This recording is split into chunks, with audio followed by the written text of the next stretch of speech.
नमस्कार दोस्तों। पाकिस्तान एक ऐसे दौर से गुजर रहा है जो पॉलिटिकल टर्मोइल और इकोनॉमिक चैलेंजेस से भरा हुआ है और ये हालत सिर्फ उनके देश को नहीं बल्कि पूरे साउथ एशिया को इम्पैक्ट कर सकती है। और इसी बीच सिंध के सुजावल डिस्ट्रिक्ट से एक बड़ी खबर आई है।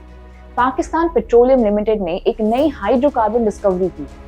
तो क्या ये खबर उनके इकोनॉमिक वूज का हाल बन सकती है? चलिए इस वीडियो में पाकिस्तान के करंट पॉलिटिकल और इकोनॉमिक स्टेटस का एनालिसिस करते हैं और समझते हैं कि इंडियंस के लिए ये सब क्यों रेलेवेंट है। पॉलिटिकल स्टेबिलिटी किसी भी देश की ग्रोथ के लिए जरूरी होती है, लेकिन पाकिस्तान में अभी सब कुछ उल्टा चल रहा है। इमरान खान की अरेस्ट और उसके बाद होने वाले प्रोटेस्ट ने पूरे पॉलिटिकल सिस्टम को हिला कर रख दिया। आपको बता दें, फॉर्मर पीएम इमरान खान को करप्शन चार्जेस के अंडर अरेस्ट किया गया। ये अरेस्ट इनकी पार्टी पाकिस्तान तहरीक-ए-इंसाफ पीटीआई के सपोर्टर्स के लिए एक कॉल टू एक्शन बन गया। रिजल्ट, स्ट्रीट्स पर वायलेंट प्रोटेस्ट और गवर्नमेंट ऑफिसेज पर अटैक्स। प्रोटेस्ट का स्केल इतना बड़ा था कि गवर्नमेंट को सिटीज लॉकडाउन करनी पड़ी और इंटरनेट सर्विसेज सस्पेंड करनी पड़ी। केयरटेकर पीएम अनवर उल हक कक्कर की गवर्नमेंट प्रोटेस्ट और इकोनॉमी दोनों को संभालने में स्ट्रगल कर रही है। पॉलिटिकल अनसर्टेनिटी ने पाकिस्तान की इन्वेस्टमेंट क्लाइमेट और पब्लिक ट्रस्ट को और वीकन कर दिया है। पॉलिटिकल क्राइसिस के अलावा पाकिस्तान की इकोनॉमी भी एक बड़े क्राइसिस से गुजर रही है। हाई इन्फ्लेशन, लो जीडीपी ग्रोथ और डेब्ट क्राइसिस ने कॉमन सिटीजन्स के लिए प्रॉब्लम्स को और बढ़ा दिया है। पॉवर्टी रेट बढ़कर 40.5% हो गई है, जो पहले 34% थी। फूड इन्फ्लेशन ने 30 ईयर हाई रिकॉर्ड कर दिया, जिसमें बेसिक आइटम जैसे फ्लोर और वेजिटेबल्स की प्राइसेस 50 to 60% तक बढ़ गई। आईएमएफ से $7 बिलियन बेल आउट तो मिल गया, लेकिन इसके साथ रिफॉर्म्स का एक हेवी एजेंडा भी आया है। टैक्सेस इंक्रीज करना, स्टेट ओन्ड एंटरप्राइजेस प्राइवेटाइज करना, ये reform short term public backlash का कारण बन गया है। पाकिस्तान के एक्सटर्नल डेब्ट के बर्डन अब $125 बिलियन तक पहुंच गया है और फॉरेन रिजर्व्स क्रिटिकल लेवल पर है। पाकिस्तान की इकोनॉमी की हालत ये है कि वहां की आवाम आईएमएफ की कंडीशंस और राइजिंग कॉस्ट के बीच पिस रही है। लेकिन इसी इकोनॉमिक क्राइसिस के दौरान एक पॉजिटिव खबर पाकिस्तान के सिंध से आई। पाकिस्तान पेट्रोलियम लिमिटेड पीपीएल ने एक सिग्निफिकेंट हाइड्रोकार्बन डिस्कवरी की। सिंध के सुजावल डिस्ट्रिक्ट के शाहबंदर ब्लॉक में पतेजी X1 वेल के ड्रिलिंग के दौरान मेजर हाइड्रोकार्बन रिजर्व्स मिले। ये इस ब्लॉक में थर्ड कॉन्सिक्यूटिव डिस्कवरी है, जो पाकिस्तान की एनर्जी सिक्योरिटी के लिए एक बड़ी अचीवमेंट है। ये डिस्कवरी पाकिस्तान की एनर्जी इंपोर्ट डिपेंडेंसी को कम कर सकती है, जिससे लॉन्ग टर्म रेवेन्यू जनरेशन और लोकल एम्प्लॉयमेंट क्रिएट होने की उम्मीद है। पुअर इंफ्रास्ट्रक्चर और गवर्नेंस इश्यूज की वजह से इस रिसोर्स का एफिशिएंट यूटिलाइजेशन डाउटफुल लगता है। एनर्जी थेफ्ट और पॉलिटिकल इंटरफेरेंस पाकिस्तान के एनर्जी सेक्टर के कोर इश्यूज हैं। जब हम पाकिस्तान के पॉलिटिको इकोनॉमिक क्राइसिस की बात करते हैं, एक अहम मुद्दा है जो अक्सर ओवरलुक किया जाता है, वहां के हिंदू माइनॉरिटीज की हालत। पाकिस्तान के अनस्टेबल पॉलिटिकल सिस्टम और रिलीजियस एक्सट्रीमिज्म ने हिंदू माइनॉरिटीज के सिचुएशन को और ज्यादा क्रिटिकल बना दिया है।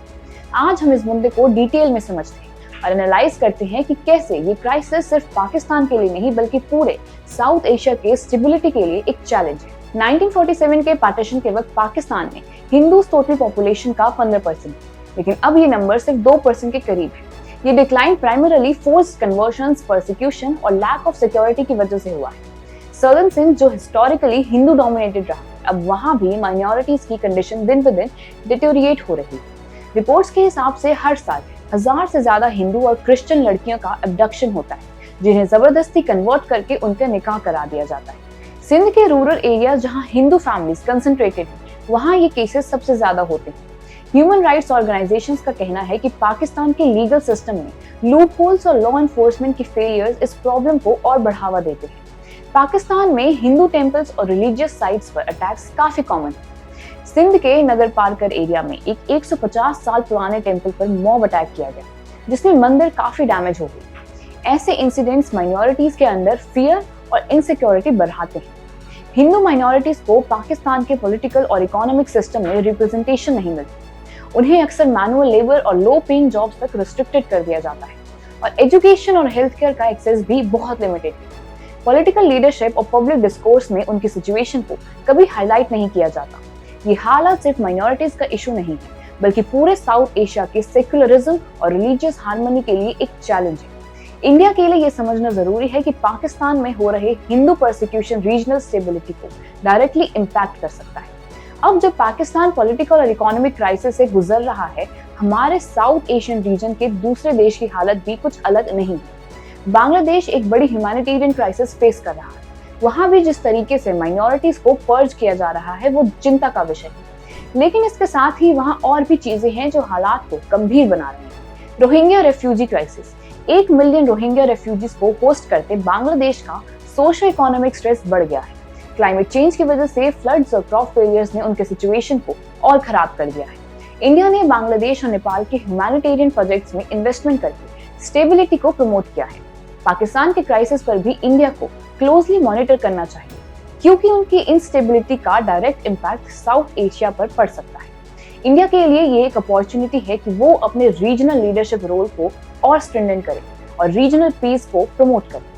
बांग्लादेश में आजकल एक गंभीर ह्यूमैनिटेरियन क्राइसिस चल रही है जो हिंदू माइनॉरिटीज के लिए एक बड़ी चिंता का विषय है। पॉलिटिकल इंस्टेबिलिटी और रिलीजियस रिगरिज्म ने इनके जीवन को और भी मुश्किल बना दिया।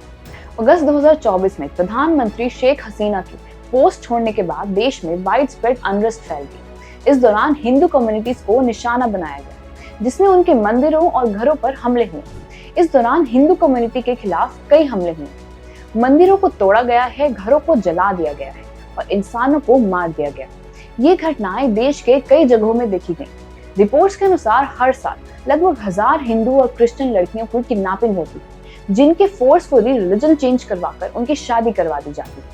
ये घटनाएं अधिकतर रूरल एरियाज में होती हैं, जहां कानून व्यवस्था बहुत कमजोर है। 1947 में बांग्लादेश की टोटल पॉपुलेशन का 28% हिंदू थे, लेकिन कंटिन्यूअस एट्रोसिटीज के कारण 2011 तक ये नंबर घटकर सिर्फ 8.96% रह गए। हिंदू अमेरिकन ने बांग्लादेश में माइनॉरिटीज पर हो रहे हमलों की निंदा की और एडमिनिस्ट्रेशन से कड़ी कार्रवाई की मांग की है। ये सिचुएशन न सिर्फ बांग्लादेश के लिए बल्कि पूरे एरिया के स्टेबिलिटी के लिए एक चैलेंज है। पाकिस्तान का पॉलिटिकल और इकोनॉमिक क्राइसिस एक ऐसे दौर में है जो न सिर्फ उनकी कंट्री बल्कि पूरे साउथ एशिया को इम्पैक्ट कर सकता है।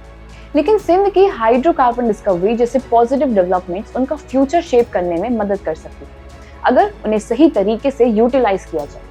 इंडिया के लिए ये वक्त है पाकिस्तान के क्राइसिस को क्लोजली मॉनिटर करने का और अपने रीजन को और स्टेबल बनाने के लिए अपने रोल को डिफाइन करने का। ऐसी और जानकारी के लिए देखते रहिए क्लिक इंडिया।